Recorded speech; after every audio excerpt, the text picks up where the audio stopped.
7:05. 7:05 a.m. You're stirred from your Saturday morning slumber by a light buzzing coming from the other side of the room. Almost instinctively, you dash across the room to turn off your vibrating phone. It shows one unread text message from a number you don't recognize. Received 7:05. I'm not really sure what's going on. I'm scared, alone. I don't know what to do anymore. I've decided to document what happens with these text messages in the unfortunate event that I am unable to tell the story myself. You're struck with an unnerving feeling, but your mind isn't clear enough to fully comprehend what you've just read. It's too early for this. You decide to head back to bed and deal with all this later.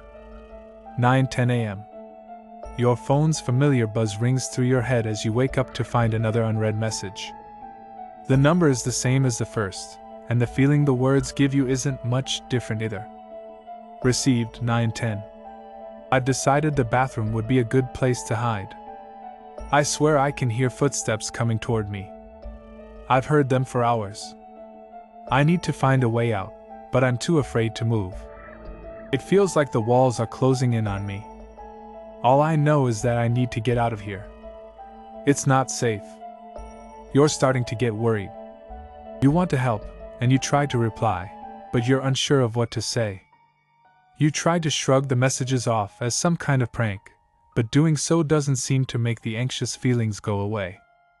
For now, you decide to go about your day as you normally would. 11:14 a.m. It's been 2 hours. The anxiety has nearly subsided. You find yourself unable to eat.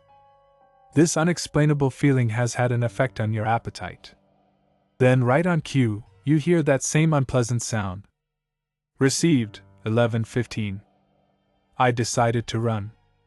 Just run. I have no plan, but I've got to find an exit somewhere. The doors are all locked. Now there's nowhere else for me to go. I feel cornered, and the footsteps just keep getting louder.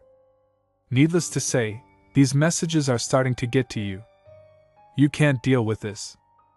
You decide to just let it go. Ignore the feelings. Ignore the messages. There is no reason for you to get involved with this. You hear your phone buzz many times in the next few hours, but you try your best to block out the noise. 4:01 p.m. Another buzz. The anxiety is becoming overwhelming. Enough is enough. You check your phone to find 4 more unread messages, all from the same number as before. Received 12:13. I don't know how long I've been running. The footsteps won't go away. I can't escape them, no matter how fast I run. They just keep getting louder, and they're starting to seem ubiquitous. Received 1:06. I can't run anymore. The footsteps are deafening, and there's pounding on the walls all around me. I must be going insane.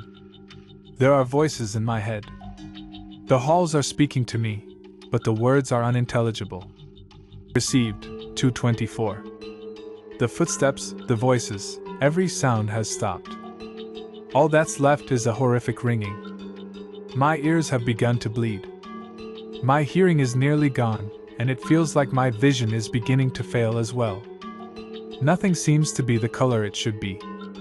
The once large array of colors has now turned into various shades of black and red. The heat in here is unbearable. I'm drenched in sweat. Received 4:01. I'm seeing shadows out of the corner of my eye. The walls are constantly moving. I keep trying to convince myself that this is all just a sick dream, but the heat, the shadows, the blood. It's all so real. I feel helpless. At this point, you are convinced that this is no joke. You need to find him, save him, but how? What could you possibly do to help? All you can do right now is wait for the next message. Received 5:12. I've started to pound my head against the wall in an attempt to make the voices stop. I feel like I'm surrounded, constantly watched by someone or something. Make it stop.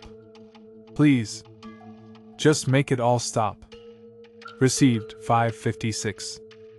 There is so much blood. The pain doesn't seem to bother me anymore. It's my only distraction from this madness. I'm beginning to feel numb. I'm not sure how much longer I'll make it. If you are reading these messages, stay far away from Bellevue High School. There is something terribly wrong with this place. At that moment you realize that whoever this person is, they are not that far from you. You need to go to that high school. This could be your chance. You could save him. 6:25 p.m. You've made up your mind. You are going to that school. You've got no idea what you're going to do when you get there, but you know that you've got to do something. You've waited long enough. Received, 6:57. I can't take this. I can't stand another second of this nightmare. There is so much blood. I can barely breathe. I'm certain this will all be over soon. It has to be. Blood. So much blood. Make it stop. Please. Just make this madness stop. You dart into the school and take a quick look around. The halls seem to be empty. Where is he? You expected to see a bloodbath.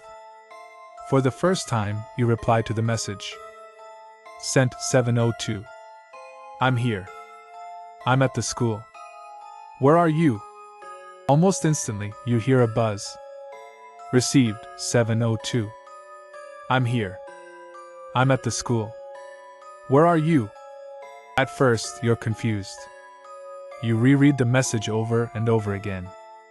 The pieces slowly come together in your mind. The messages you received all day, they were sent from your phone. With that, the door slams shut behind you, and you start to hear footsteps coming after you. Scared and alone, you turn to run, catching a glimpse of the time displayed on the clock overhead. 7:05. Original author unknown. Originally uploaded on March 2nd, 2012.